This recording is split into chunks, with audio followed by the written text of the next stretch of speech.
This meeting is being recorded. इसका duration कितना होता है, कितने मंथ्स का? Duration, I'm planning to end by March. मार्च ये तक एंड करने का प्लान है मुझे। मस्ट हम्म। गुड। तो आप आज ही ज्वाइन किए हो, so have you gone through OLTP relational data model, yes, dimensional data model that I have already discussed? या वो और सेकंड जो लेक्चर मैंने देखा है, सेकंड लेक्चर तक। अच्छा एंड अच्छा। लाइक फर्स्ट लेक्चर देखा तो मेरे को ऐसा लगा कि क्योंकि मेरा बैकग्राउंड डेटा साइंस ही है, मैं अभी कॉलेज के फोर्थ ईयर में हूँ। In the next coming 3 months I will be graduating. तो okay. Most of the basic things तो मेरा क्लियर था, लेकिन आपने मुझे सेकंड लेक्चर में OLTP और OLAP बताया, तो वो मैंने एक्चुअली सेकंड ईयर में पढ़ा था, तो वो सारी चीजें अच्छा रिवाइज बहुत अच्छे से हो गई, वो बेसिक्स। अच्छा अच्छा। तो या तो आपका ग्रेजुएशन अभी चल रहा है? राइट। तो लाइक ग्रेजुएशन खत्म पे ही है मेरा इंजीनियरिंग नेक्स्ट 3 months में खत्म हो जाएगा अराउंड में। तो लाइक अच्छा। फिलहाल तो मेरा job Hunt is going on. हाँ हाँ। सो तो job that's the thing. Preparation के लिए आप सीख रहे हो बोला, तो इसके अलावा मतलब अपार्ट फ्रॉम दिस और कुछ जैसा कोडिंग वगैरह सीख रहे हो? मेरा फंडामेंटल्स पाइथन में है, एंड SQL का फंडामेंटल्स रेडी है मेरा। एंड अभी एल्ट्रिक्स पाइथन में या सीख। डेटा स्ट्रक्चर्स, एल्गोरिथम्स ऐसा कुछ? या DSA में जावा में फिलहाल कर रहा हूँ अभी। जावा में? या सर्चिंग एंड सॉर्टिंग एल्गोरिथम्स ये सब पे कर रहा हूँ। अच्छा अच्छा तो अच्छा। वैसा है, बट द थिंग इज कि यू गाइड मी कि if I am seeking a role as a data analyst और डेटा साइंटिस्ट। एक मिनट, मैं हेडसेट लगाओ। या थोड़ा आवाज सही नहीं आ रही।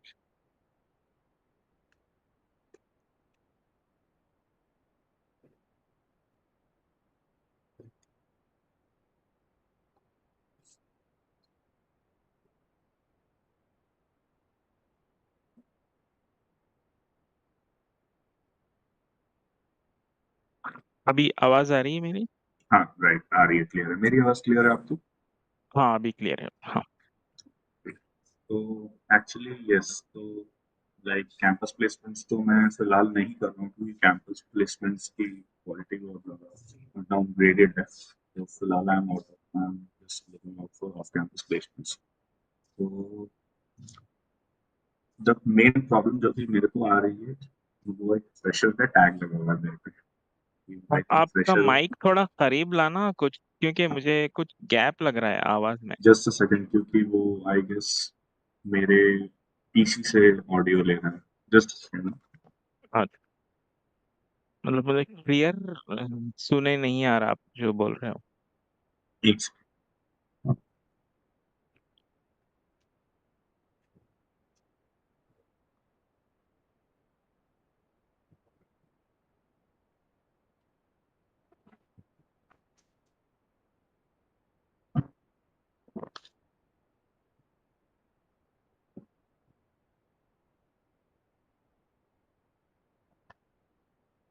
हेलो, क्लियर है क्या?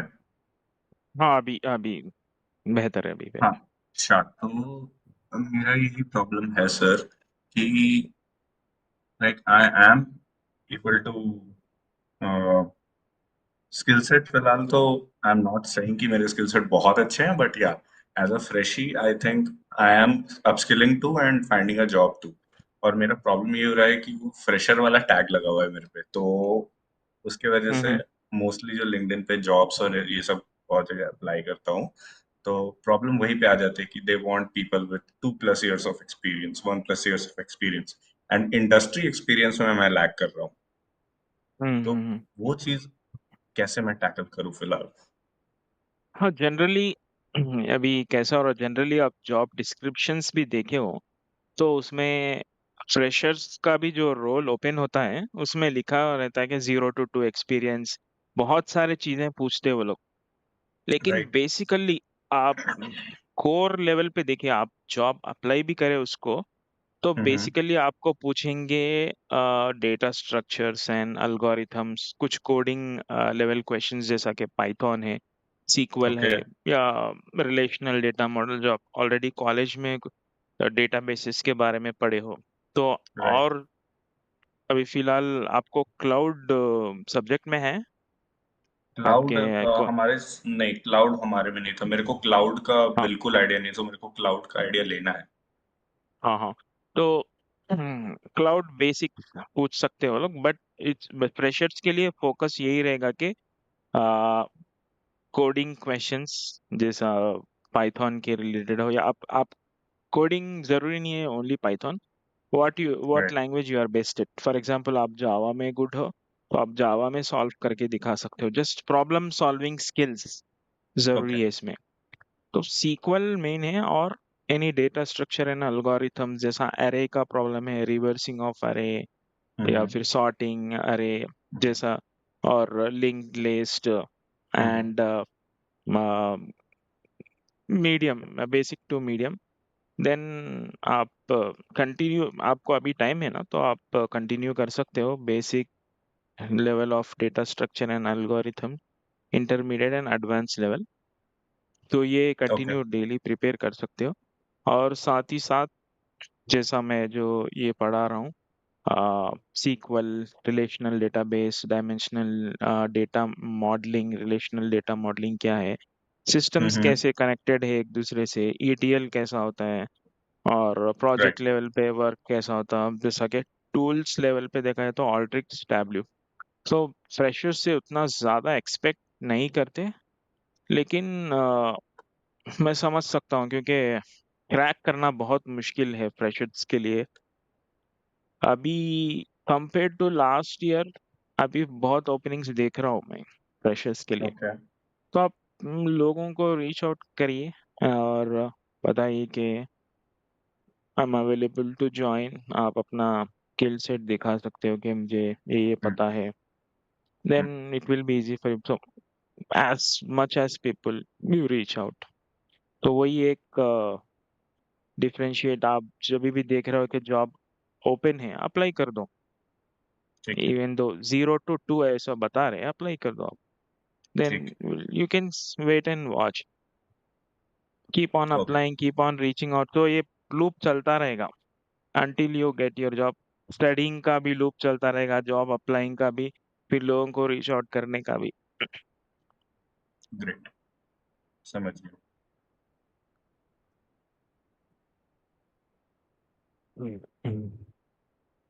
सो आपका अभी कौन सा ब्रांच, सीएससी है, कंप्यूटर मेरा साइंस है, आईटी है, स्पेशलाइजेशन इन डेटा साइंस।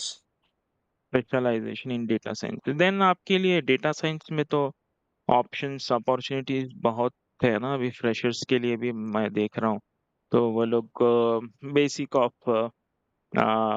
पाइथन या फिर कोई भी एक लैंग्वेज आप बता सकते हैं, problem solving and hmm. Data science के बेसिक्स जैसा मॉडल्स है, आपके डेटा साइंस के मॉडल्स है ना, लीनियर रिग्रेशन, लीनियर उसका रिग्रेशन, यूज केस लॉजिस्टिक क्या है, रिग्रेशन। कहाँ यूज कर सकते हो। हाँ, लॉजिस्टिक रिग्रेशन, जो भी बेसिक मॉडल्स है ना, अगर वो आप परफेक्टली बता सकते हो हम्म। कि how you can use those models. Okay. और कुछ प्रोजेक्ट्स जैसा गिटहब पे है, कुछ पोर्टफोलियो बना लिए हम लोग, पोर्टफोलियो वो आप, गिटहब पोर्टफोलियो तो फिलहाल बना हाँ, हुआ है मेरा, उसको उसको उसमें एनहांस डेटा करके साइंस। प्रोजेक्ट्स शोकेस कर सकते हो आप इंटरव्यूज में। तो first thing, main challenge freshers के लिए ये रहता है कि आप शॉर्टलिस्ट होना। वो राइट। शॉर्टलिस्ट, रेज्यूमे शॉर्टलिस्ट होके इंटरव्यू में कन्वर्ट होना, वो बहुत बड़ा चैलेंज होता है। लेकिन ये जो मैं लूप बोला कि आपका स्टडिंग भी कंटिन्यू रहना, साथ ही में लोगों को रीच आउट करते रहना, साथ में जॉब्स जहां भी दिखे आप अप्लाई करते रहना, then you will reach at certain position. So ठीक है। just be patient, don't worry. Ultimately, you will get there. ये बोलना चाहूँ। Right. Thank you so much. हाँ हाँ, नजमुद्दीन कैसे हो? अलैक्म शाह, अल्हम्दुलिल्लाह। आप कैसे हो? वालेकुम सलाम। हाँ, हम आज मधुर ज्वाइन किए हैं। He Hmm. reached out to me on LinkedIn. So I added him in our mentorship group. So he's also learning from our group. So last week Hi, we Nazmuddin. discussed. Hmm. Yes, continue. Continue, Shraddha. Yeah. So last week we discussed about dimensional data modeling. So ETL, OLAP. yeah, dimensional data modeling. So you can summarize, Nazmuddin, whatever we have learned. So whatever you remember. Hmm. Well, as of now, we learned about the OLTP transaction, OLTP, then ETL, then OLAP, how the data is transferred from OLAP to ETL, and what is the processing going on ETL, and what is the process going on OLAP, what is the dimensional data modeling, and then in dimensional data modeling, we learn about facts table, dimension tables, grain, types of grain, and then SCDs, SCD types, SCD0, type 0, type 1, type 2. These all are we are learning in previous classes. Yeah. And so I have given one task like take any one of the domain and do a whiteboarding. How do you build dimensional data modeling? So अगर आपके पास है ऐसा कुछ आप करे हो तो आप शोकेस कर सकते हो स्क्रीन शेयर करके. शाल भाई मैं अभी मैं कुछ भी नहीं कर सकता क्योंकि मैं है ना काम पे है। मैं समझ आता हूँ। मैं सुनते रहता क्लास, आप कंटिन्यू कर देना, मैं कल बता देता हूँ। ओके, अभी अभी तो कुछ नहीं है ना ऐसा बताने के लिए. हाँ बता नहीं कुछ नहीं, मैं अभी फोन में अटेंड हो गए हैं मैं, और 12 बजे ट्रेन है, 12 बजे निकलेंगे मैं। ट्रेन है, अच्छा अच्छा अच्छा. तो ठीक है ठीक है. मैं सुनते ओके, रहता तो आप कंटिन्यू कर देना बस। ठीक है. आप जब भी आप जा रहे हो जस्ट एग्जिट करके नहीं समझ सकता हूँ मैं, आप हम्म ट्रैवल कर रहे हो शायद. right, आप कंटिन्यू कर, मैं सुनते रहता ठीक है, ओके. हूँ।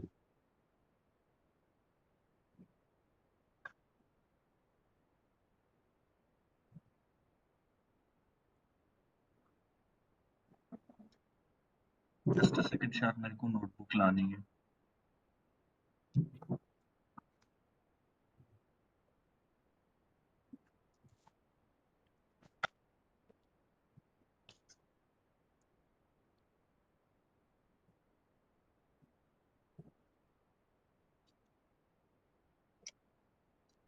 Okay. So last week, till until last week, we have seen till dimensional data modeling. So I will quickly recap whatever we have seen, learned so far. So first we have talked about OLTP. It is online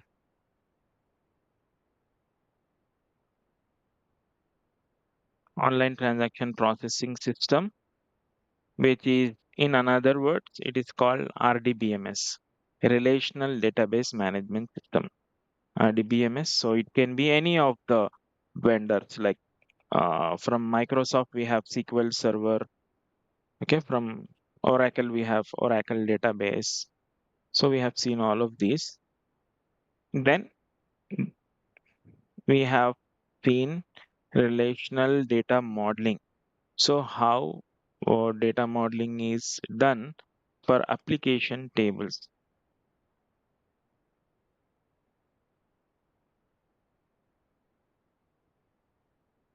Okay. In relational data modeling, we use normalization techniques. First normal form, second normal form, third normal form. Okay. Then we have seen in the middle an ETL system that comes into place. So what does this ETL system will do? So we'll write multiple jobs, so many jobs like one. There can be many jobs, 10, 20, 25, however much the requirement is. कितना data हम लोग source से destination ला रहे उतने jobs रहते. So each job will connect to RDBMS. So RDBMS में data कहाँ से आ रहा है? उसका सोर्स है ऐप और वेबसाइट, वो ऐप और वेबसाइट से कौन इंटरेक्ट कर रहे? And users, that is us. So these are user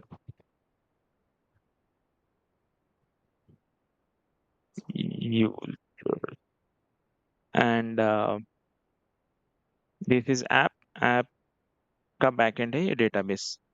तो क्योंकि OLTP में डेटा यूजर्स के इंटरेक्शन से आ रहा है, यूजर ऐप से जो इंटरेक्ट कर रहे हैं वहां से जो डेटा कलेक्ट करके जो हम लोग ला रहे हैं RDBS में स्टोर हो रहा, इसीलिए इसको बोलते हैं सोर्स ऑफ ट्रुथ या ऑपरेशनल डेटाबेस.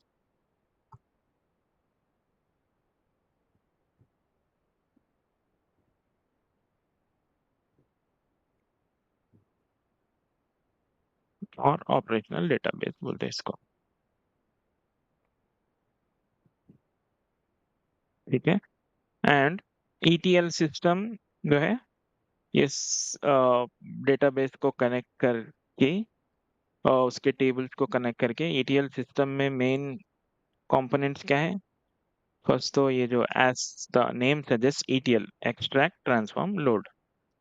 तो फर्स्ट तो डेटा एक्सट्रैक्ट कर रहे हैं. एक्सट्रैक्ट कहाँ से कर रहे हैं? सोर्स से. Extracting from source, transforming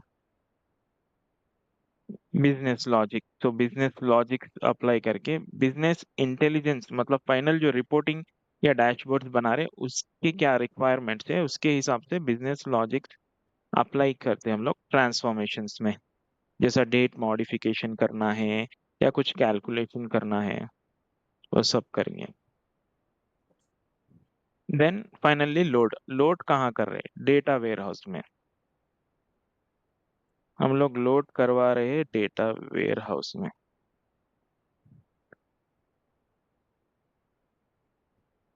okay. So ये डेटा वेयर हाउस क्या कॉन्सेप्ट्स पे बिल्ड हो रहा वो हम लोग बात कर रहे थे कि फाइनली ये लोड कर रहा है डेटा वेयर हाउस में. So now this is our data warehouse, which is again a relational database management system. Again, it can be data warehouse can be SQL Server, or it can be Oracle SQL Server, or Oracle, or Postgres. It can be any one of the Postgres. Like for example, आप दे सकते हो कि ice cream है. Ice cream कौन से भी company का हो सकता है. इसी तरह RDBMS क्या है? एक सॉफ्टवेयर है, relational database management system, database manage करने के लिए. सो वो SQL सर्वर का माइक्रोसॉफ्ट है, ओरेकल का ओरेकल है, माई SQL, पोस्टग्रेस, ये सब ऑप्शंस है. तो कंपनी खुद डिसाइड करती है कि कौन सा यूज करना है based on their long term strategy के. ओके. सो ये है. Now inside the data warehouse, ये consider this as data warehouse. Now inside the data warehouse, we talk that we'll do dimensional data model. That means like data warehouse dimensional data modeling concepts use करके build किया जाता. Okay, so for that we'll build fact table and dimension table. So complete data warehouse fact और dimension table concept पे ही build किया जाता. तो इसको join ऐसे करते हैं कि it will look like star like structure. तो फाइनली इसका नाम ही है स्टार स्कीमा. तो आपको इंटरव्यूज में भी पूछ सकते हो व्हाट इज स्टार स्कीमा, तो आप बोल सकते हो. देन लास्ट वीक हम लोग यहाँ तक डिस्कस करे थे. So there is another schema. So data warehouse में और एक कॉन्सेप्ट है, उसको बोलते हैं स्नोफ्लेक स्कीमा. तो लेट्स से दिस डायमेंशन, ये डायमेंशन को और एक डायमेंशन ज्वाइन कर दिए, किस लिए, why we have join, let's talk about it. तो डेटा वेयर हाउस कौन सा कॉन्सेप्ट फॉलो करता हूँ, नॉर्मलाइजेशन या डीनॉर्मलाइजेशन,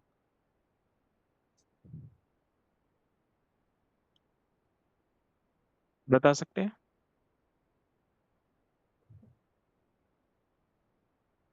तो डेटा वेयर हाउस फॉलो करता denormalisation, because in data warehouse we are building using dimensional data model denormalization concept follow करता ना।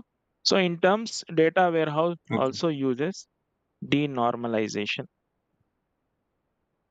तो इतना सब ये डिजाइन जो है ना, ये denormalization concept के लिए बना है ये। But there are certain scenarios where we have to normalize our dimension table। So ये जो dimension table है ना, इसको normalize करने की जरूरत पड़ती है। सो उन सिनेरियोस में हम लोग और एक टेबल ऐसा ज्वाइन करते हैं, इसको बोलते हैं snowflake schema. Okay. Snowflake schema. तो यहाँ पर आप देख रहे हैं ये स्टार लाइक स्ट्रक्चर को स्टार स्कीमा बोल रहे हैं। और ये स्टार स्ट्रक्चर में जब भी हमको ऐसे करना पड़ रहा है कि एक कोई डायमेंशन टेबल को नॉर्मलाइज करना पड़ रहा है, मतलब उसका डेटा रिडंडेंसी कम करना पड़ रहा है, तो उसको बोलते हैं snowflake schema. So data Okay. Warehouse design में दो तरीके के स्कीमास डिजाइन करते हैं, एक तो स्टार स्कीमा, एक तो स्नोफ्लेक स्कीमा। ठीक है, सो ये हो गया। ओके, तो नेक्स्ट अभी अभी मैं आपको बताऊंगा कि डेटा वेयरहाउस करंट ट्रेंड क्या चल रहा है। तो यहाँ तो मैं बताया आपको कि RDBMS में स्टोर कर रहे हैं। सो करंट ट्रेंड ये चल रहा है कि in instead of ETL we are doing ELT। Just one two words reverse समझो, ELT। ओके, ELT में क्या हो रहा है, अभी तो हम लोग बोल रहे हैं कि ETL में किसको कनेक्ट कर रहे हैं, RDBMS को कनेक्ट कर रहे हैं। RDBMS. हाँ, तो तो जनरली एक ही सोर्स नहीं रहता, एक कंपनी में बहुत सारे सोर्स रहते हैं, कुछ सोर्सेस फाइल से भी आ सकते हैं। जैसा कि कंपनी किसी थर्ड पार्टी वेंडर से टाई अप है, तो एड्स रहो या डिस्काउंट्स रहो, वो लोगों के पास भी डेटा है, तो हम लोग ETL में वो डेटा भी कनेक्ट करते हैं यहाँ पर। तो one is RDBMS, one is file, another is like for example they have CRM application, separate application है एक CRM application, वो application को भी कनेक्ट करते हैं। So ETL क्यों जरूरत पड़ रही है, because we are connecting to multiple systems and bringing, first extracting the data, then transforming it and finally loading into the data warehouse। तो जनरली हर एक कंपनी में ये आपको systems in place रहेगा compulsorily। So current trend what is happening is, so which already started and already lot of companies have implemented and most of them still moving on to this architecture which is ELT। So ELT में क्या होता है, I will find some space here। ELT में क्या होता है, same आपको same sources है, एक RDB में से एक फाइल सोर्स है समझो, एक CRM सोर्स है एप्लीकेशन, एक कंपनी का अलग डेटाबेस जो पेमेंट्स या इनवॉइसेस अलग कुछ सिस्टम है। तो सारे सिस्टम्स को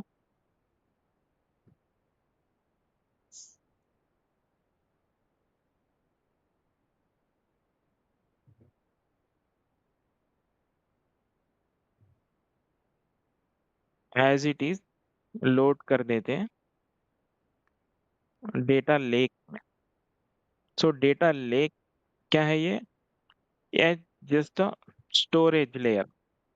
जैसा आपके सिस्टम में हार्ड डिस्क के फोल्डर्स बने हुए हैं ना, उसी तरह यस।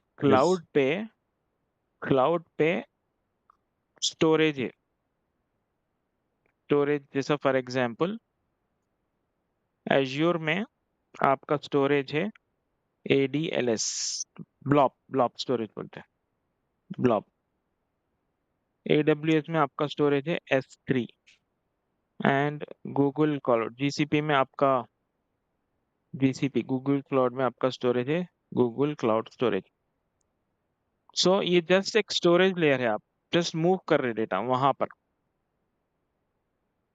सोर्स सिस्टम से डेटा लेक में मूव कर। सो इसको बोलते हैं डेटा लेक। तो इसमें यहाँ पर रॉ फॉर्मेट जैसा सोर्स में था वैसे ही अवेलेबल है।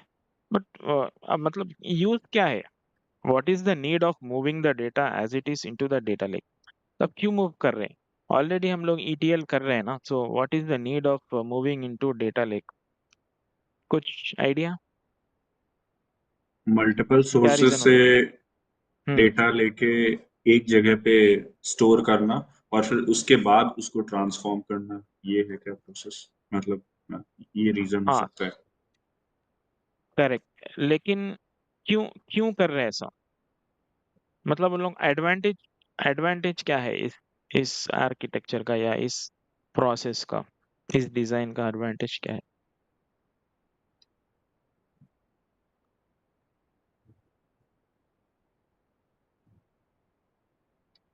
ओके, तो इसके बहुत सारे एडवांटेज है। फॉर एग्जांपल आप बोले कि आप बताए कि डेटा साइंस आप पढ़े ना, सो हम्म। हम लोग एक ऐसा लेयर बना रहे कि सोर्स लेयर क्लाउड में, ताकि इसको सर फॉर एग्जांपल कुछ यूजर्स ऐसे होते हैं जिसको ये मॉडल्ड डेटा है। देखो डेटा वेयर हाउस में कौन सा डेटा है? Modelled data. सो वो लोग चाह रहे कि we don't want this model data, we want raw data, we want to connect to raw data directly. कुछ यूजर्स डायरेक्ट इसको एक्सेस करेंगे, जो भी मतलब वो लोगों के नीड्स है, जैसा कि कुछ डेटा साइंस करना है या फिर कुछ रॉ डेटा पे ही करना है, तो वो लोग एक्सेस करें। सो ये तो डेटा लेक में स्टोर करवा दिए। अभी इसमें ट्रांसफॉर्म करते। सो इसमें ट्रांसफॉर्मेशंस जब कर रहे हैं, इसमें एडवांटेज ये होगा कि ट्रांसफॉर्मेशंस क्विकली हो जाएंगे। कैसा हो जाएंगे quickly? Let's come back to our original traditional one and remember this traditional one is not outdated. So it's still अभी भी रनिंग में, अभी भी बहुत यूज हो रहा है। सो ये जो लाइन दिख रही है ना आपको, सोर्स से ETL सिस्टम कनेक्ट कर रहा है, फिर अभी हम्म। फिर ये लाइन दिख रहा है ना, ये लाइन जो है ना, ये डेटा ओवर द नेटवर्क जा रहा है।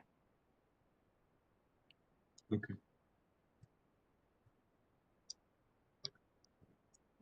तो ओवर द नेटवर्क जा रहा है ये डेटा, यहाँ से यहाँ, यहाँ से यहाँ।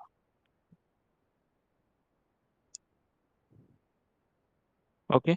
और फॉर एग्जांपल जब डेटा यहाँ से यहाँ ओवर द नेटवर्क जा रहा है, तो ETL सिस्टम के हर एक के कैपेबिलिटीज क्लाउड पे नहीं है। फॉर एग्जांपल ट्रेडिशनली जैसा आप देखें, अ, अभी तो बहुत सारे ETL टूल्स क्लाउड कैपेबिलिटीज भी दे रहे हैं। फॉर एग्जांपल लेट्स से एक ETL टूल है डेटा स्टेज, और SSIS भी ले लो, SSIS। Okay, data stage IBM का है, SSIS माइक्रोसॉफ्ट का है। सो इसकी मेमोरी जो प्रोसेस करने की है ना, उसके लिमिटेशन से वो, क्योंकि बहुत सारे सोर्सेज से डेटा कनेक्ट कर रहे हैं और यहाँ पर ट्रांसफॉर्मेशंस कर रहा है ना, सो वो ट्रांसफॉर्मेशंस जो है इंटरमीडिएट लेयर में स्टोर करता है। ओके। मतलब इसका एक स्टोरेज है ना, इसका स्टोरेज कैपेबिलिटीज कम है इसका, और डेटा लेक के स्टोरेज कैपेबिलिटीज बहुत ज़्यादा है, मतलब आप एक्सपैंड बहुत ज़्यादा कर सकते हैं। इमेजिन करो कि राइट आपके एक साथ बहुत डेटा आ गया, इजीली मूव कर सकते हो। और अगर आपको इसको ये सिस्टम को स्केल करना है, फॉर एग्जांपल आपको बिग बिलियन डेज कुछ कैंपेन हुआ ई कॉमर्स में, तो ये सिस्टम स्केल कर सकते क्या? नहीं, आपको बहुत सारे नहीं लोगों को लाना पड़ेगा, इंजीनियर्स और एडमिनिस्ट्रेटर्स, डेटा सेंटर वालों को स्टोरेज इमीडिएटली अवेलेबल करवाने के लिए टाइम लगेगा। लेकिन यहाँ पर क्या है, ऑटोमेटिक स्केलेबिलिटी मिलती। मतलब यहाँ पर आप थ्रेशोल्ड सेट करके रख दिए कि I need this much storage, या फिर आपका स्टोरेज सोर्स से बहुत ज़्यादा आ रहा, आप जस्ट सेटिंग चेंज कर दिए, ऑटोमेटिक सेटिंग, अगर if it reaches 99% of my existing storage, increase more, automatic setting यहाँ करके रख सकते हैं क्लाउड में।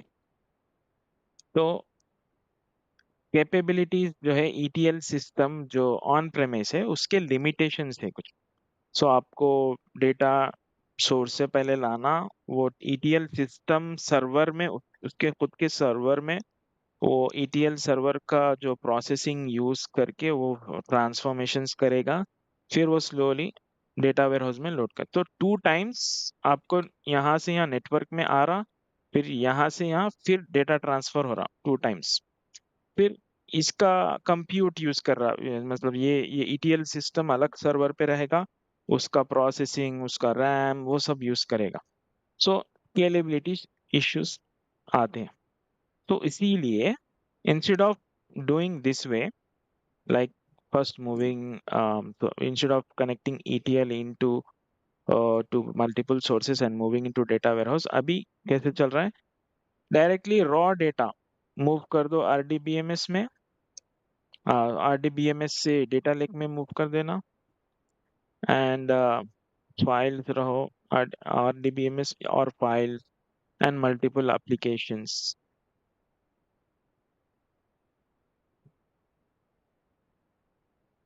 फॉर एग्जांपल CRM ऐप है,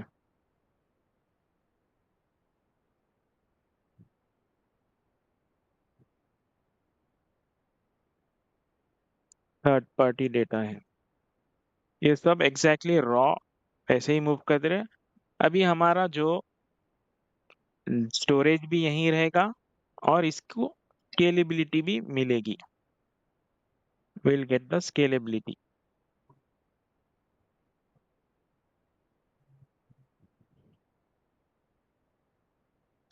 और हमारा कंप्यूट यानी हमारा प्रोसेसिंग लेयर जो ट्रांसफॉर्मेशंस जो कर रहे हैं ना हम लोग अलग सर्वर पे, अभी वो क्लाउड टूल्स पे कर रहे हैं, कोई एक जैसा कि ADF प्रो या फिर कोई ऐसा टूल ADF या PySpark, ऐसा कोई टूल यूज करके ट्रांसफॉर्मेशंस करते हैं यहाँ पर।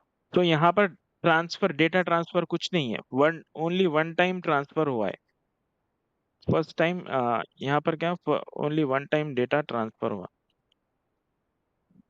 नेक्स्ट यहाँ पर ट्रांसफर कुछ नहीं है, क्योंकि जो क्लाउड पे जो स्टोर है ना डेटा लेक, वहीं पर वही सेम लोकेशन में अगर हम लोग हमारा ट्रांसफॉर्मेशन लेयर भी है तो डेटा ट्रांसफर कुछ नहीं होगा, लोकली नहीं हो रहा है। नेक्स्ट जो है हमारा डेटा मॉडल भी यहीं पर हम लोग सेम क्लाउड स्टोरेज लोकेशन में यहाँ पर बना रहे। सो ये जो डेटा वेयर हाउस दिख रहा ना, ये जो डेटा वेयर हाउस, वो पूरा सेम कॉन्सेप्ट सेम यूज हो गया, लेकिन जस्ट स्टोर कर रहे क्लाउड में, DW। तो this is the modern architecture.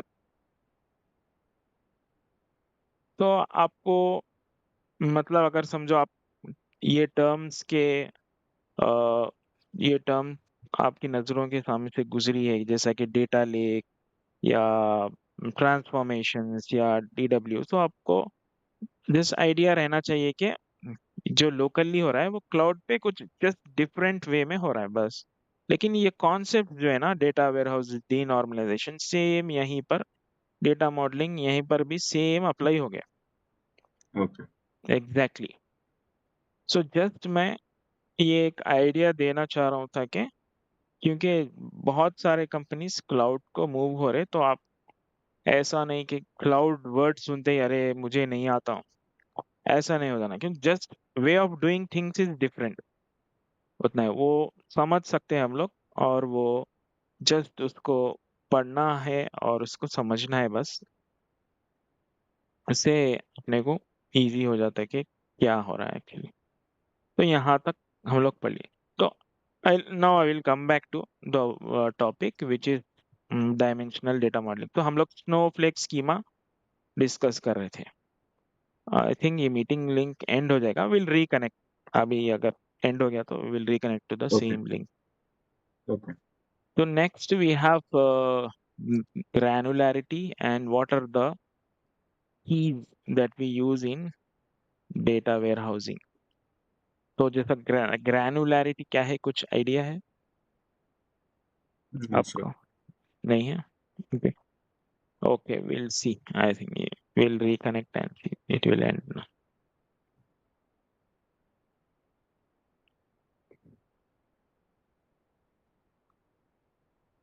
मैं लीव करके रिकनेक्ट कर लूँ हाँ This meeting is being recorded. हाँ. So let's see snowflake schema. So last week already we have seen how to design star schema. So we'll use fact and dimension tables. Now we'll see how to design the snowflake schema. So let's say note यहाँ पर notice करना कि snowflake schema applicable on dimensions, ये fact table पे applicable नहीं है। ये देख रहे हैं, डायमेंशन टेबल जो फैक्ट से ऑलरेडी कनेक्टेड है उसको नॉर्मलाइज कर रहे हैं। So will focus on dimension tables. For example dim users, इसका एग्जांपल ले लेंगे हम लोग। ये यूजर टेबल है।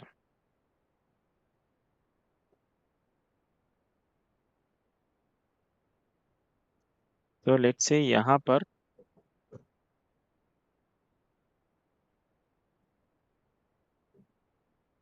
User ID, first name, last name, email and location है। लोकेशन की जगह लेट्स से हम लोग manual entry location city, let's say location city enter कर रहे हैं, Hyderabad, Bangalore. So let's say we have hundreds of users. So cities तो limited है ना, जैसा ऑलमोस्ट कितने cities है अपने इंडिया में। सो जो लिमिटेड cities है वो cities बार बार रिपीट हो गए, right? So right for these kind of tables, तो हम लोग क्या बोल रहे हैं, इतने पार्ट को नॉर्मलाइज करना है, ये डायमेंशन। सो इसको बना देंगे हम लोग लोकेशंस। तो जिससे हम लोग क्या करेंगे, लोकेशन आईडी एंड एड्रेस और सिटी, ये सेपरेट बना देंगे ताकि when we are designing this dimensional data modelling, जैसे यहाँ पर यूजर्स टेबल है, अगर मुझे यूजर्स का लोकेशन मालूम करना है तो मुझे कनेक्ट करना पड़ेगा लोकेशन टेबल को। So this is how both of the tables are joined in location ID. सो यहाँ पर instead of location city, what I will do, I will use location ID like this. So got it that this location ID will connect to location. So we'll join here with location tables and users tables. So there are certain scenarios you'll come across in your project where you have to use Snowflake schema design. ठीक है, so Snowflake schema भी हो गया। Next है granularity। Okay, next granularity.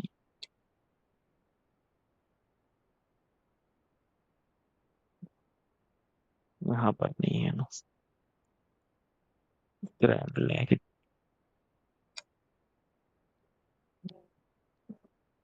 No.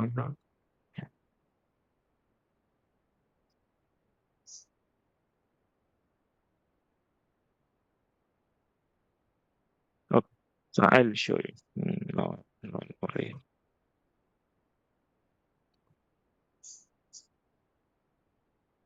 I'll show you what is granularity. So this is also very important.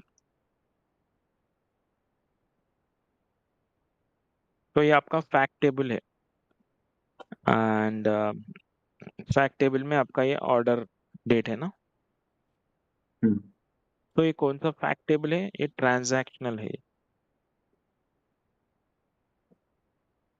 Transactional fact table. So how we are able to say this is transactional fact table? Because this is the recording the data at each transaction level. Okay मतलब हर एक detail store कर रहा है वो fact table में. सो इसको बोलते हैं transactional fact table. So now granularity, like Nazmuddin explained in the start of this session, whatever we have discussed, he talked about the grain. So what is grain here?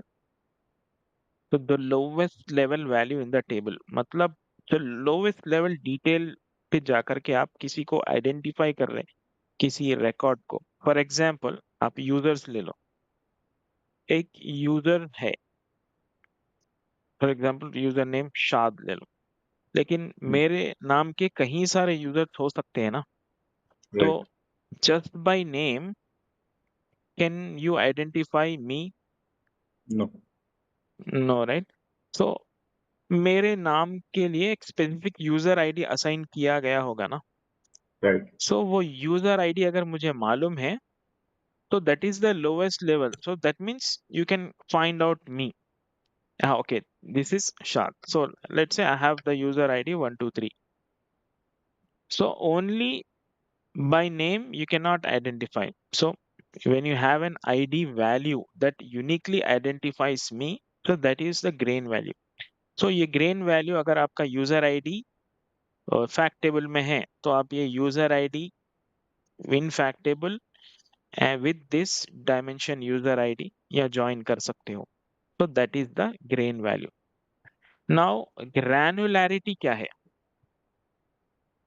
ग्रैनुलैरिटी, so there are three types of granularity. So lowest level, one is lowest level, second is medium, third is highest. Lowest level is, this is the one. एक table में आपका सबसे lowest level which is user ID with which you are able to identify a transaction or a user or a product or a vendor. So that is lowest level of granularity, transaction level पे. Medium level of granularity क्या है? For example, आपको एक request, आप एक project पे काम कर रहे हो, आपको एक रिक्वेस्ट आया कि ओके ई कॉमर्स का जो डेटा है मुझे मंथली मंथली सेल्स कितना हुआ मुझे ये मालूम करके देना हो. तो आप क्वेरी लिखते हो सेलेक्ट मंथ ऑफ, सो आपका month of order date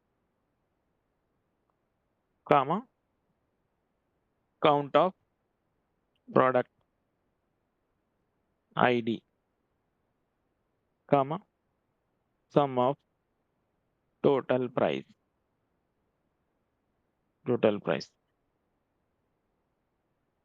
from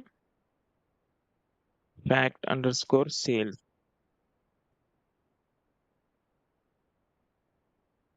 now क्योंकि आपने एग्रीगेशंस यूज किया है count and sum, we have to use group by month of order date. So now in this case, this is medium level of granularity. मतलब आप कौन से level पे data देख रहे हैं? मंथली लेवल पे, नॉट लोएस्ट लेवल. यहाँ पर यह देख रहे हो ना आप, आईडी लेवल पे, डिटेल ट्रांजैक्शनल लेवल पे डेटा देख रहे हो. So this is the detail level. Now this is the medium level, which is एक monthly level पे. So कुछ tables data warehouse में या फिर data mart बोल सकते हैं. So data warehouse is a bigger. Data mart is a subset of data warehouse. तो data mart में आप कुछ ऐसे tables store करके रख सकते हो जो monthly sales numbers आपको दिखाएगा.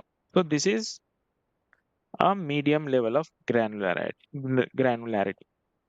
So highest level of granularity क्या रहेगा? For example, आप पूरा table को you're finding overall total sales across all the table. So I'll say sum of total price. So I'm not concerned about date or year or month. Sum of total price from fact underscore Factor. sales.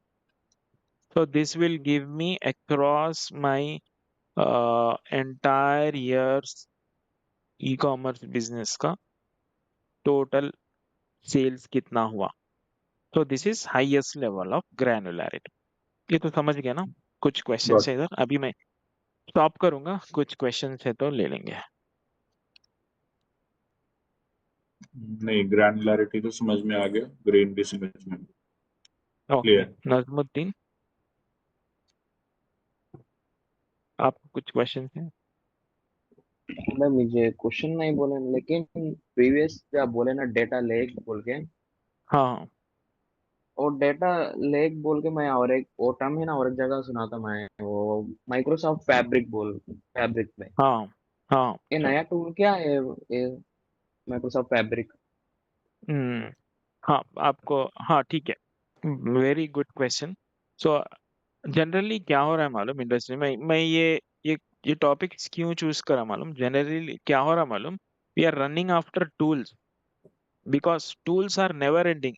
Every year, every 6 months, some other new tool will come and we'll get confused. क्या सीखना है हमको? Because as a fresher तो बहुत ज्यादा confused रहेंगे.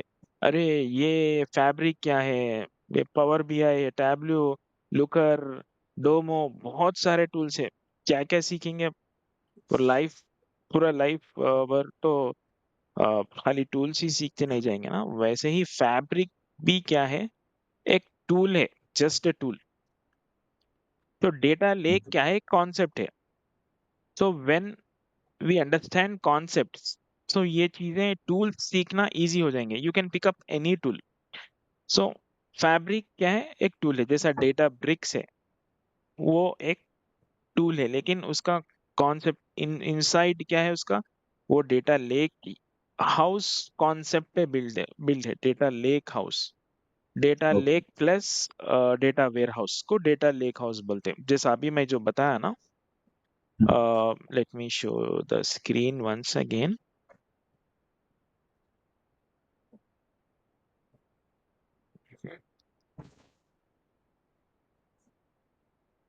Okay, when you move all your raw data sources into the cloud storage, it's called data lake.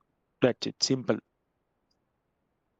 Okay, now Databricks पे क्या हो रहा है कि आपका डेटा लेक भी वही स्टोरेज में रख रहे.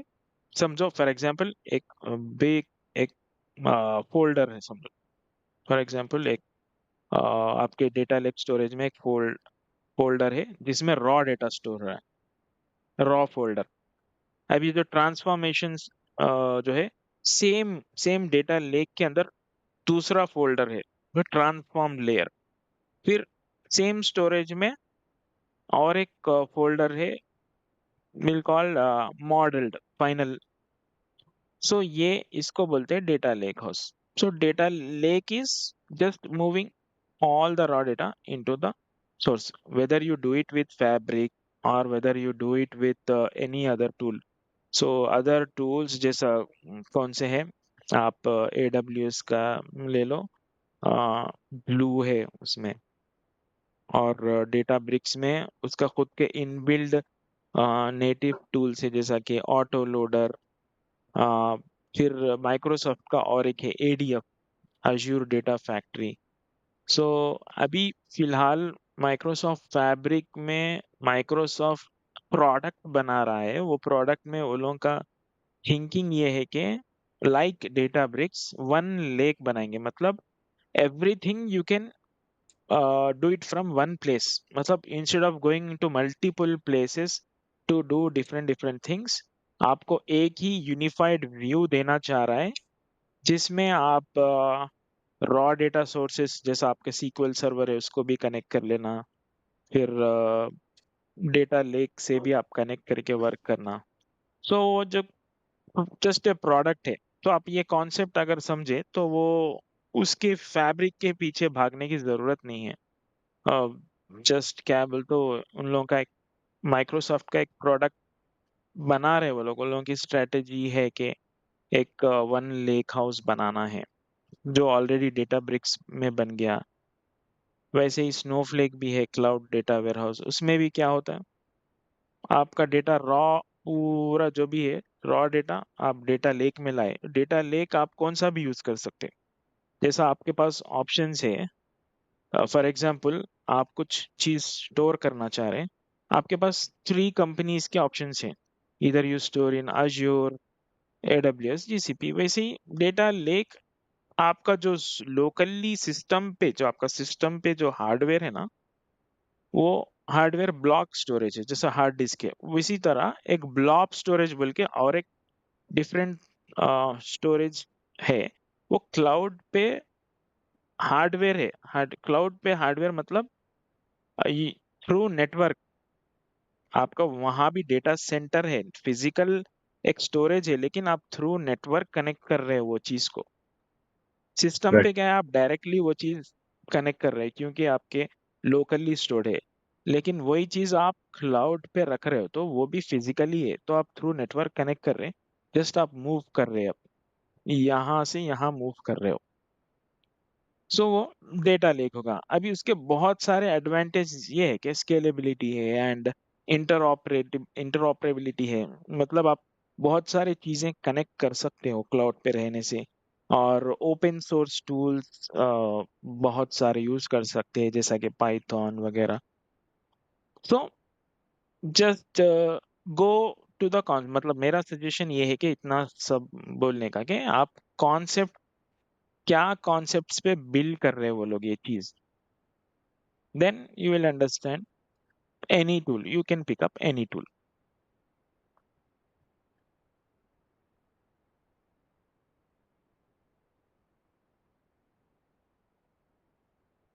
Got समझ में आ गया शायद। हाँ ठीक है, okay. So next, okay next topic क्या है देखना मैं वो।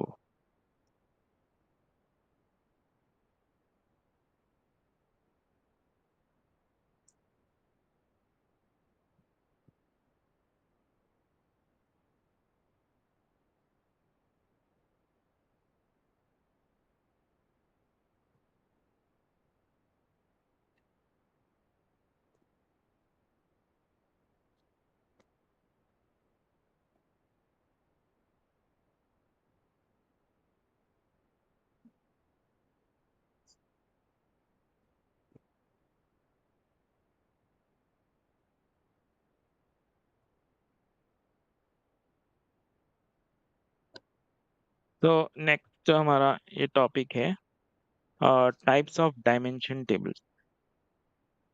तो डायमेंशन टेबल्स भी इसके भी कुछ टाइप्स है, जैसा कि for example conform dimension, junk dimension, role playing dimension and degenerate dimension. तो इसके डेफिनेशंस देखेंगे हम।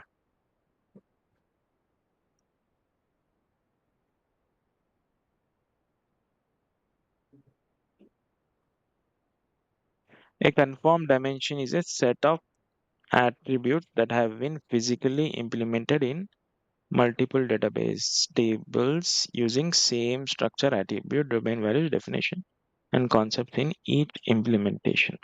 Mhm.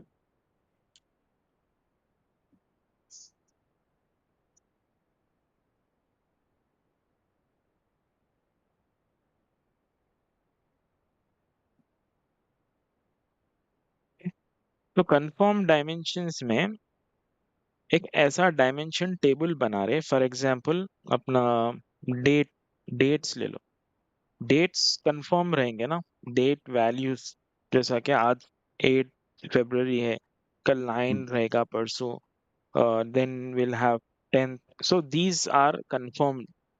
That means we'll create a table along with date ID, then dates, then what we will do, we'll parse this. ये date जो है ना, date में क्या है, year, month, day. So we'll pick up year from this date, 2025.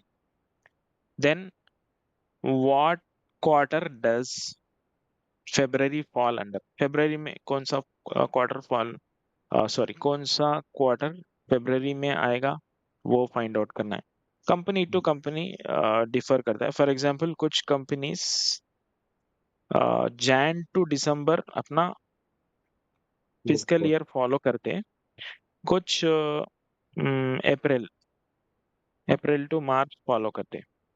सो अगर आप जो भी मतलब आप प्रोजेक्ट पे काम करने वाले हो, वो कंपनी अगर फॉलो कर रही है जैन टू दिसंबर अपना फिजिकल ईयर, देन वो लोग Q1 रखेंगे Jan to March. So this is Q1. So that's why we are using Q1 यहाँ पर. तो इस तरह हम लोग confirmed dimensions define करते हैं टेबल में. Then Q2, it will fall under April to April, May, June. July, June. Then Yeah, Q3, July, August, September. September. Then Q4, October, November, December. October to December. तो जहाँ भी ये हम लोग calculations ETL में ऐसे लिखते कि if this date falls under Jan to March, Q1. If if month falls under April to June, then Q2. If month falls under July to September, then Q3. So यहाँ automatically वो value insert करता जाएगा. So if date falls under October to December, Q4. So इस तरह table बनाएंगे. This is called confirm dimension. Then month also. Month भी यहाँ से पिक करेंगे, जो डेट में से मंथ. देन डे भी यहाँ से पिक करेंगे. देन ये कौन सा वीक डे रहेगा, वो भी हमारा, ये भी कंफर्म है ना, कि अगर ये डेट ये 2/1 पे क्या है, सैटरडे, अगर तो वीक डे सैटरडे रहेगा, ऐसा कंफर्म. इज हॉलीडे, ये भी डिफाइन कर. तो ये है कंफर्म्ड डायमेंशन. तो then we have junk dimension. Junk dimension क्या है, जैसा कि फॉर एग्जांपल यहाँ पर आप डेटा में देख सकते हैं, इसका कुछ एक्चुअल मीनिंग आप डायरेक्टली एक डायमेंशन यूज करने से नहीं आएगा. It's from when you connect with different dimensions, you can get the proper context and meaning. So junk dimensions में जस्ट वैल्यूज होंगे, yes or no, is gift, yes, is expected, no. सो इसका खुद से कुछ मीनिंग नहीं रहेगा. जब आप उसको ज्वाइन करेंगे और किसी टेबल से, then you can get more clarity. तो इसका हाँ, कुछ क्वेश्चन है? नहीं.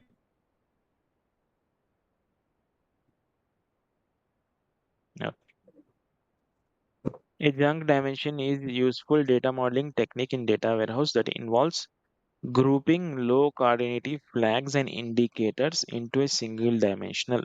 This approach helps in reducing the size of fact table and simplifying data model.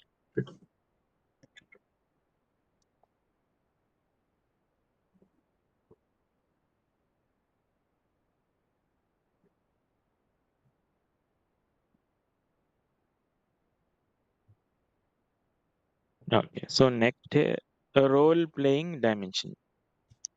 तो रोल प्लेइंग डायमेंशंस, इसमें भी ये भी देखो example similar to the date dimension. यहाँ पर डेट आईडी है, डेट है, इसमें से डेट में से ईयर एक्सट्रैक्ट करें हम लोग, क्वार्टर्स क्या है, मंथ्स क्या है, ये कौन सा डे में फॉल हो रहा, एंड वीक डे कौन सा आ रहा। तो ये भी रोल प्लेइंग डायमेंशन है। इसका डेफिनेशन देखेंगे। Role playing dimensions, a table with multiple valid relationship between itself and another table is known as role playing dimension. So the most commonly seen in dimensions such as time and customer और time के बीच में relationship बताने के लिए role playing dimensions use होता है। यहाँ पर एग्जाम्पल देखो, यहाँ पर फैक्ट है, फैक्ट टेबल है हमारा, फैक्ट से ऑर्डर डे, शिप डे मालूम कर रहे हैं हम लोग, क्लोज डे। सो ऑर्डर यहाँ पर for example if I go back to my fact table, multiple keys होते हैं इसमें, ऐसा कह सकते हैं क्या? हाँ मतलब ये आप ज्वाइन कर सकते हो date to date. For example यहाँ पर ऑर्डर डेट है ना, ये हाँ, फैक्ट टेबल का order date, you can join it with role playing dimension role play. Order date. हाँ, यहाँ से अगर ये डेट को ज्वाइन करेंगे तो then you have a lot of options. अगर आपको ईयर लेवल पे कुछ मालूम करना है, ग्रुपिंग करे, जैसा सीक्वल में मैं बताया, SQL statement, year of 2025, how much is sales, how much is, how many orders we receive, all.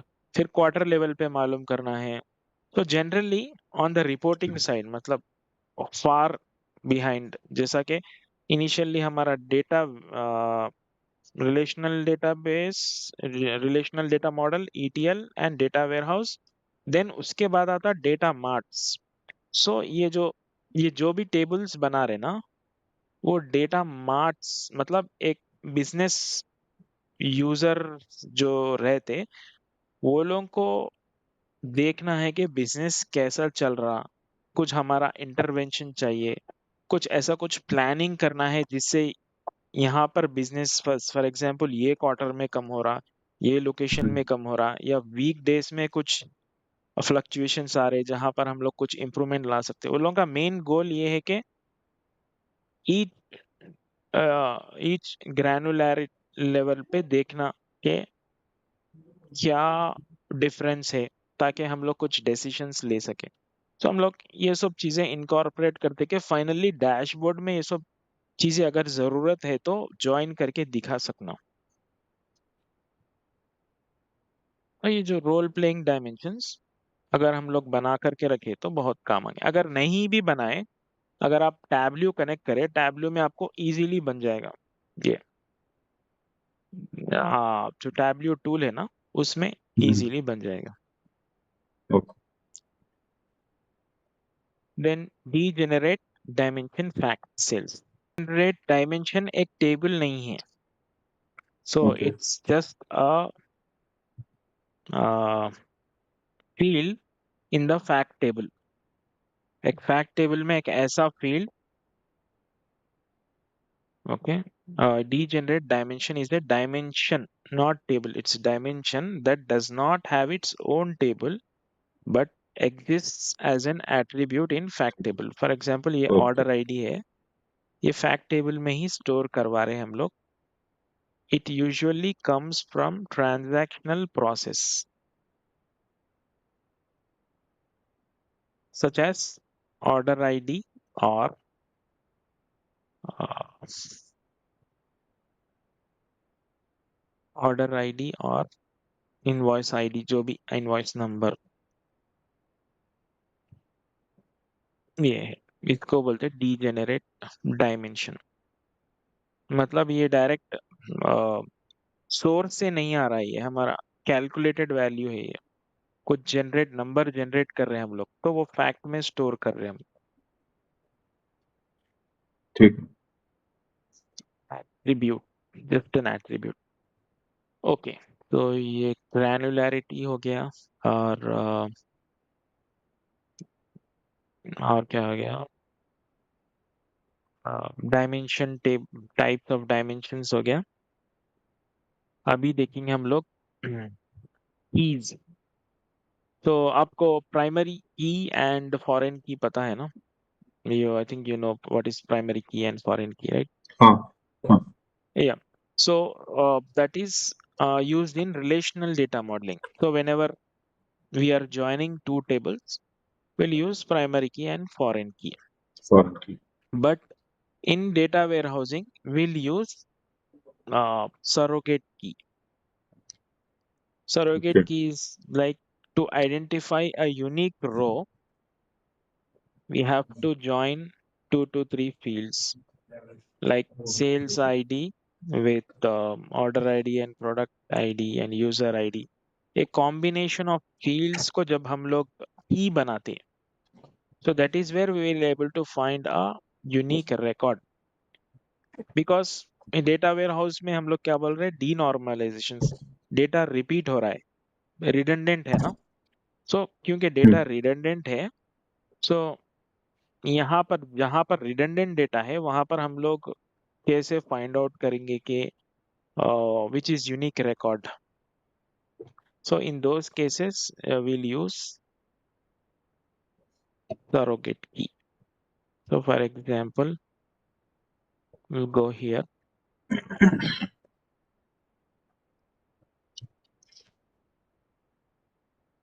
ये चीज समझ नहीं आया, मतलब यूनिक डेटा तो हम ऑर्डर आईडी से भी फाइंड कर सकते हैं। कौन सा डेटा? मतलब आपने जो बोला कि जहाँ पे डेटा रिडंडेंसी होता है, हम्म, तो वहां पे तो हम ऑर्डर आईडी से भी फाइंड कर सकते हैं यूनिक डेटा जो कि हमको चाहिए। हाँ करेक्ट, ऑर्डर आईडी से तो डेटा फाइंड कर सकते हैं, लेकिन ये सरोगेट की क्यों यूज होता है? बोले तो ETL सिस्टम में, ETL सिस्टम को कुछ रिकॉर्ड्स अपडेट करने होते हैं या कुछ रिकॉर्ड इंसर्ट करने होते हैं, तो ओके उसको एक यूनिक रिकॉर्ड फाइंड आउट करना है। फॉर एग्जांपल यहाँ पर ऑर्डर आईडी आप देखो, ऑर्डर आईडी यहाँ पर भी एक है, यहाँ पर भी 1 है, मतलब यहाँ पर भी ऑर्डर आईडी 1 है यहाँ पर, लेकिन सेल्स आईडी अलग है, दिख रहा है ना? सो अगर मैं जस्ट ऑर्डर आईडी सेलेक्ट करूंगा, select star from fact table where order ID equal to 1, so मुझे क्या आएगा, सारे ऑर्डर आईडीज जो सिमिलर है आ जाएंगे। So generally, I think this is not a good example, but let's take user ID. Let's take user ID because order ID will be unique. So I'll take user ID. User ID तो repeat होगा पक्का, क्योंकि one user may order multiple time. So when I select star from fact where user ID is 1, then बहुत सारे records आएंगे मुझे, but मुझे transaction level पे एक ऐसा record चाहिए जो unique हो। So मैं वो कैसे find out करूं? So that's where surrogate key comes into picture in data warehouse. Sir actually 2 minute के लिए डिस्कनेक्ट हो गया था अभी। अच्छा, आपको अभी ओके डिस्कनेक्ट हो गया था, हाँ ओके। सो मैं बता रहा हूँ था कि when for example when you say select star from fact where user ID is 1, हाँ तो आपको बहुत सारे ऐसे रिकॉर्ड्स आएंगे जो यूजर आईडी 1 के हैं, करेक्ट? हाँ राइट। करेक्ट है ना? आवाज आ रही है ना? हाँ आ रही है आ रही है। हाँ ओके। नाउ मुझे तो यूजर आईडी 1 के बहुत सारे रिकॉर्ड्स आएंगे, लेकिन Right. मुझे फाइंड आउट करना है एक रो लेवल पे, एक what makes this row unique, एक ये जो रिकॉर्ड है ना, Hmm. What makes this row unique. तो मुझे ऐसे की वैल्यूज फाइंड आउट करना है that makes the complete row unique, make एक यूनिक रो पुल कर सकना। So that is when I say select user ID is one, then sales ID is one, then product ID is one, then order ID is. So when I pull all these together, एक unique record pull कर सकता हूं मैं transaction level का, Right. Right? So that is why in data warehouse we use surrogate key. Okay. Got it. Surrogate key, तो surrogate key is making these IDs as a key value, की, इसको की बना रहे, नॉट जस्ट वन वैल्यू। सो जब आप देखेंगे relational database में हम लोग एक टेबल का एक आईडी को प्राइमरी की बना रहे हैं, दूसरे टेबल का जो आईडी वैल्यू है उसको एक ही को की बना रहे हैं। लेकिन यहाँ पर in data warehouse will combine all these IDs and make a one key. So एक यूनिक रिकॉर्ड अगर मुझे फाइंड आउट करना है, ये सब चीजों को मिला करके देखना चाहिए मुझे, then only I will get a unique record. So that is where it is surrogate key. Got it. तो इसी से मुझे एक डिटेल लेवल का डेटा प्रॉपरली रो लेवल पे मैं देख सकता हूँ। अगर मैं जस्ट यूजर आईडी सेलेक्ट कर रहा हूँ तो मुझे एक यूनिक रिकॉर्ड नहीं मिलेगा। बट आपकी बात सही है कि ऑर्डर आईडी पे भी हमको मिल सकता है। तो फैक्ट टेबल में एक ऐसा वैल्यू हो सकता है जिससे हमको वो रिकॉर्ड डायरेक्टली क्वेरी करने से वो कंप्लीट रिकॉर्ड हमको आएगा। So that is where Hmm. Degenerate dimension अगर है तो ही आएगा। अगर समझो डीजेनरेट डायमेंशन हमारे फैक्ट टेबल में नहीं है तो हम वो वैल्यू को पुल नहीं कर सकते, Right. यूनिक वैल्यू को पुल नहीं कर सकते। ओके, तो ये हो गया। नेक्स्ट नेक्स्ट क्या है?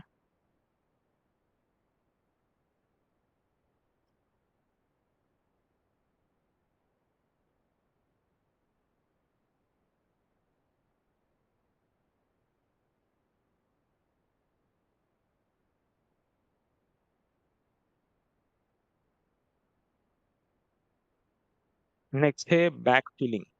सो ETL सिस्टम में ये समझो आपका सोर्सेस है, ऑल सोर्स सिस्टम थे।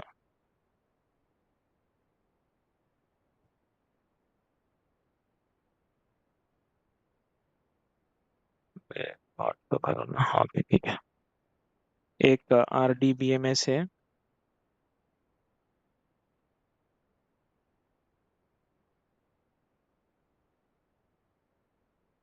एक फाइल है, एंड एक समझो CRM एप्लीकेशन है। CRM, तो यहाँ पर बीच में ETL सिस्टम है। तो ETL सिस्टम में हम लोग क्या बोल रहे हैं? एक्सट्रैक्ट, डेटा एक्सट्रैक्ट करना है ये सारे सोर्सेस से। तो एक्सट्रैक्ट कैसे करते हैं हम लोग? SQL क्वेरी लिख करके एक्सट्रैक्ट करते हैं। Okay. एक SQL क्वेरी लिखते हैं, या फिर अगर SQL क्वेरी डेटाबेस में है तो डेटाबेस में SQL क्वेरी लिखेंगे। अगर फाइल है तो इनसाइड द ETL ये SQL और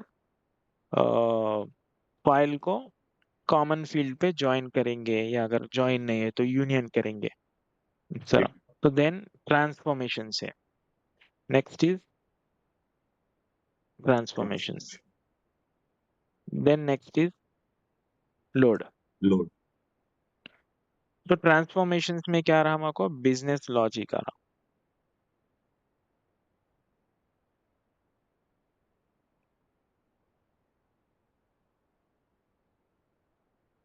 बिजनेस लॉजिक।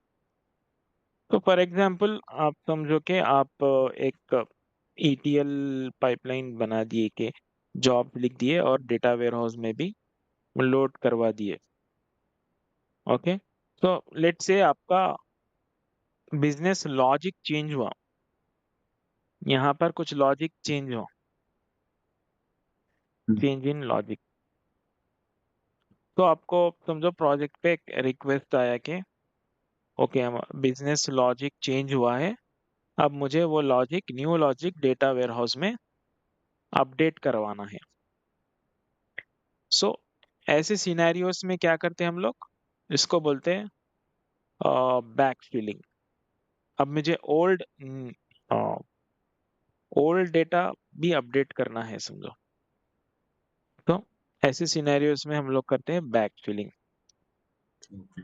क्योंकि न्यू डेटा तो ऑलरेडी अपडेट हो गया क्योंकि ये जो ETL है ना, ये हम लोग शेड्यूल करते हैं डेली या हाँ। वीकली या मंथली। सो जनरली डेली बहुत ज़्यादा यूज होता है, क्योंकि ट्रांजैक्शनल सिस्टम के लिए डेली, मंथली वो अलग रिपोर्टिंग नीड्स के लिए रहता है, लेकिन basically daily is the default schedule. तो ये ETL जॉब डेली एक सर्टेन टाइम पे सारे सोर्सेज को कनेक्ट करता, वो बिजनेस लॉजिक हम लोग ट्रांसफॉर्मेशन लेयर में लिखे वो यूज करता, डेटा वेयरहाउस में लोड करेगा।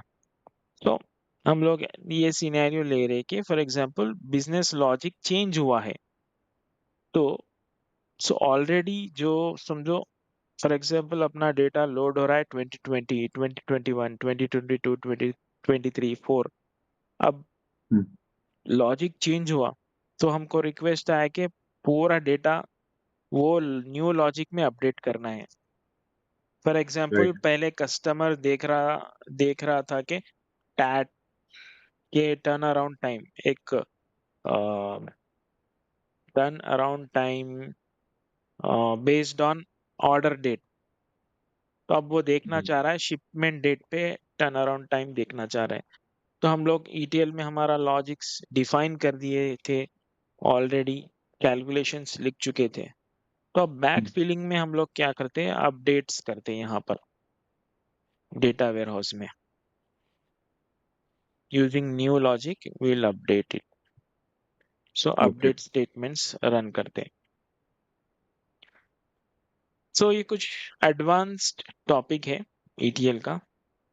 सो अभी तो इसमें डिटेल में नहीं जाएंगे कि ये कैसा करते हैं, बस एक आइडिया देना चाह रहा हूँ था कि ऐसा भी होता है, मतलब लॉजिक चेंज हुआ तो बैक फिलिंग भी होता है। ठीक है। तो नेक्स्ट क्या टॉपिक है, वन टू मेनी रिलेशनशिप के बारे में देख, one to many, many to one.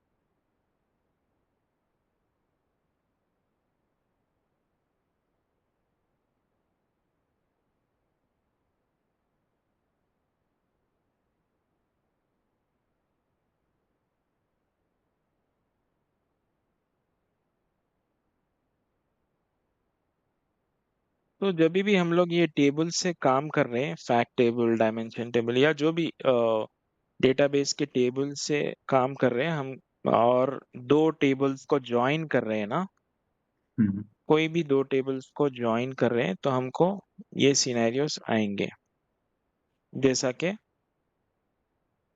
One to manys, one and many.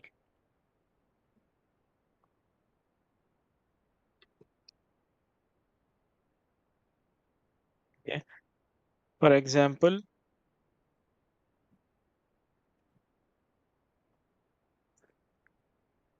one order ID has multiple products in it, एक ऑर्डर ID एक है, करेक्ट।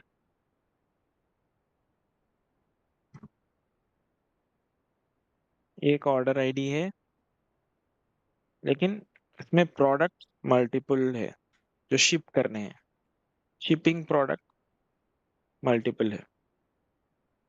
तो ऐसे सिनेरियोस में जब आप फ्रंट एंड में रिपोर्टिंग कर रहे हो तो फाइनली जो है उसको कैसे हैंडल करना, उसका या डिस्प्ले कैसे करवाना, कौन सा पिक करना, अ, और कौन सा प्रोडक्ट डिस्प्ले करवाना, ये जो रिक्वायरमेंट्स है उसके ऊपर डिपेंड रहता हूँ। सो लेकिन अभी मैं फिलहाल इसमें डिटेल में नहीं जा रहा हूँ, जस्ट एक ओवरव्यू दे रहा हूँ कि टेबल्स के रिलेशनशिप्स में 1 to 1 रहेगा, मेनी टू मेनी भी रहेगा, M to M,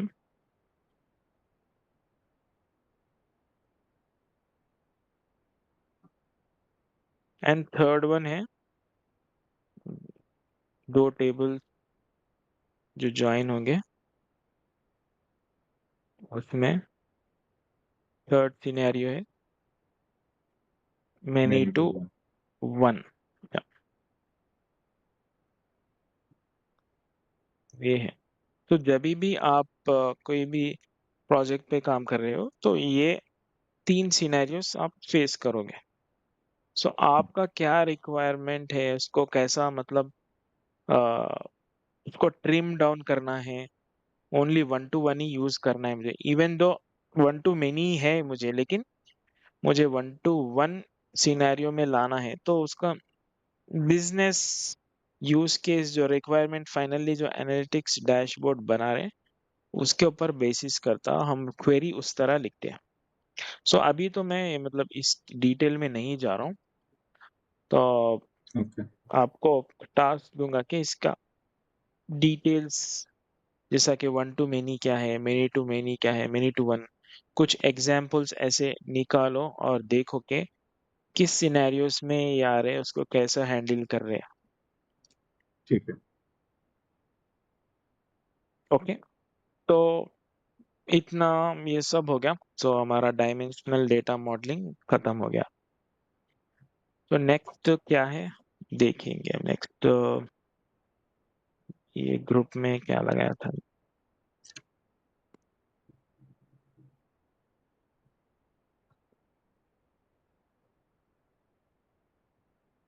okay, business intelligence system, business intelligence system recap of all fundamental concepts।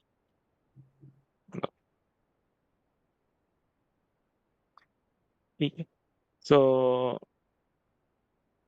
Next हम लोग देखेंगे बिजनेस इंटेलिजेंस सिस्टम, जैसा कि कोई एक सिस्टम लेके टैब्ल्यू मतलब कैसा काम करता हो, टैब्ल्यू रिपोर्टिंग कैसा होता हो, वो देखेंगे।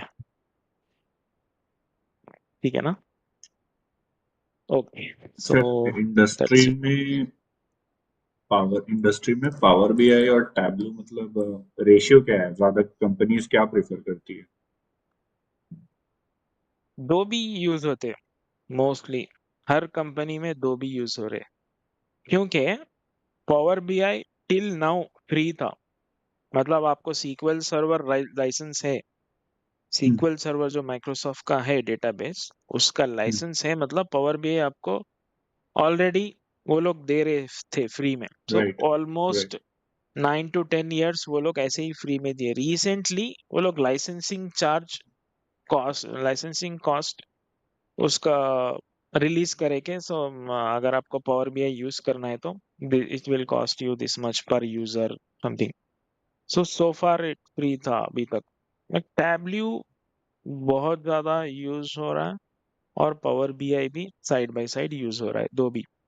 तो अगर आप ये सीखे कि जैसा डेटा विजुअलाइजेशन कैसे करना है, आ, तो पहले डेटा प्रिपरेशन करना है, जो डेटा मार्ट बोल रहे थे ना हम लोग। तो हम्म, डेटा मार्ट्स में एक सब्जेक्ट वाइज रहता, मतलब यूजर क्या जानना चाह रहा, वो डेटा मार्ट है।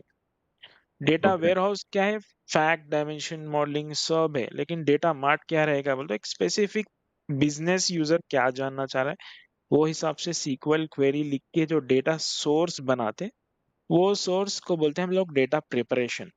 सो डेटा ओके प्रिपरेशन में टैब्ल्यू में भी ऑलमोस्ट सेम ही है, पावर बीआई में भी सेम है। जस्ट टैब्ल्यू में उसको बोलते हैं कि डेटा सोर्स प्रेप को एक्सट्रैक्ट या लाइव कनेक्शन बोलते हैं। पावर बीआई में उसको डैक्स बोलते हैं, डैक। डैक्स क्वेरीज। हाँ, पावर क्वेरी डैक्स बोलते हैं, सेम डेटा प्रिपरेशन ही है। देन वही डैक्स यूज करके विजुअलाइजेशन फ्रंट एंड में बनाना है बस। तो अगर आप कोई एक टूल मास्टर कर लिए तो दूसरा टूल पिकअप करना इजी है।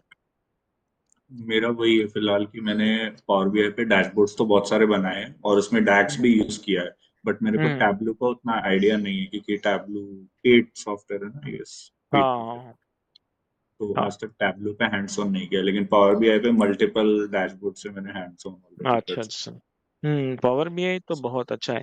पावर बीआई में कुछ लिमिटेशंस है, जैसा कि वो है। लार्ज डेटा हैंडल नहीं कर सकता। तो इसीलिए ओके। जो अभी जो नजमुद्दीन पूछ रहे थे ना कि फैब्रिक क्या है, तो हाँ। माइक्रोसॉफ्ट क्या कर रहे हैं कि सब कुछ क्लाउड पे ला रहा है, ताकि आप पावर बीआई भी ह्यूज डेटा हैंडल कर सके। ओके। हाँ, तो टैब्ल्यू में एक्सट्रैक्ट बोल के कॉन्सेप्ट है। एक्सट्रैक्ट क्या करता है, कुछ वो लोग एक इनोवेशन करके हाइपर फाइल बोलते हैं उसको। हाइपर फाइल क्या है, कॉलमनार स्टोरेज यूज करता है। तो हमारे स्टोरेज टाइप्स में मेमोरी लेवल पे जो डेटा स्टोर होता है ना, जो एक्चुअल मेमोरी जो डिस्क है, वो दो हम्म, तरीके से स्टोर होता है, एक रोल बेस्ड, एक कॉलम बेस्ड। रो ओके। बेस्ड में कैसे स्टोर होता है बोल तो एक टेबल का एक रो पूरा एक साथ एक मेमोरी के एक एरे में स्टोर होता, दूसरा रो दूसरे एरे में स्टोर होता। राइट। लेकिन कॉलम बेस्ड में उसका ऑपोजिट है।